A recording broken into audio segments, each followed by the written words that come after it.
আজকে গুরু পূর্ণিমার দিন আমি আপনাদের সকলকে, সকল গুরুদের আমার প্রণাম জানাচ্ছি। আমার গুরু হচ্ছে মামাটি মানুষ।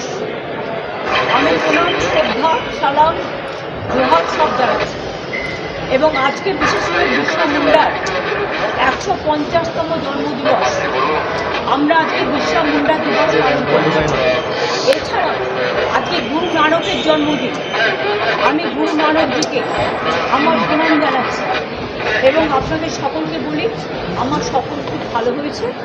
এবং বিশেষ করে আমি এক্ষুনি কথা বলছিলাম, ও সেন্টারে চলে যাবে, সেক্রেটারি হিসাবে অ্যাপয়েন্টমেন্ট পেয়েছে। তো যাওয়ার আগেও আমি বলেছি 4টে skill training centre, Darjeeling, Kalimpong, Kathmandu করতে, শিলিগুড়িতে অলরেডি একটা ফ্যাশন টেকনোলজির ইনস্টিটিউট সত্যমরা করছে, সত্যমদের গ্রুপ।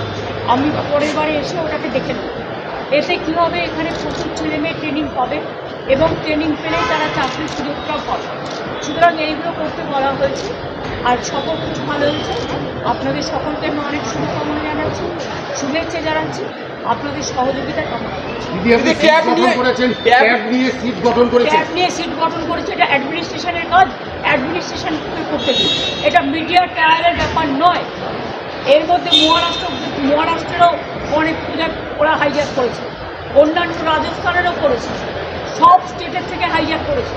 এই গ্রুপটাকে আমরাই ধরতে পেরেছি।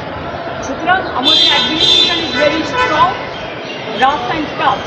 তারা অলরেডি 6 জনকে অ্যারেস্ট করেছে, সিট গঠন করেছে, বাদ বাকি যা যা করার করবে। এবং ক্যাবে যারা টাকা পায়নি তাদের সবাইকে টাকা দিয়ে দেওয়া হবে। সব খবর সবার আগে পেতে আমাদের চ্যানেলটি সাবস্ক্রাইব করুন এবং পাশে থাকা বেল আইকনটিতে ক্লিক করুন, লাইক ও শেয়ার করুন।